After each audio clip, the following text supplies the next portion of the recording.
Hello and welcome to this next lesson. This is something quicker since you already know all the parts of the line art, so I'm not going to beat around the bush.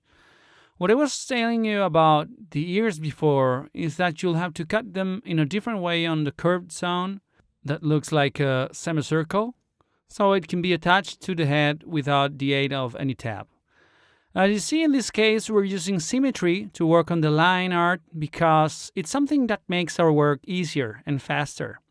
I'm doing it, as I told you, with a more gothic style, and you can see it matches perfectly our doll.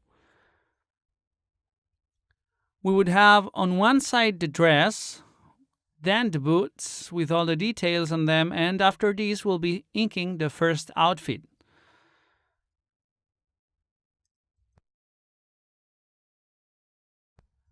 There's one, let's hide it and move to this one. We're going to do exactly the same we did with the other one and add those details I was telling you about. Once we have the basic shape, we can do the inner details. We make those little details and well, it shouldn't be much more difficult. This would be all for this lesson. I leave you with the rest of the video fast forwarded with some music so you enjoy watching it and nothing else. Thank you very much for watching this. We're going to go on to the final lesson, which is exporting for print and having your doll physically, and you'll be able to finally upload your projects because I'm dying to see them. So thank you very much and see you next time.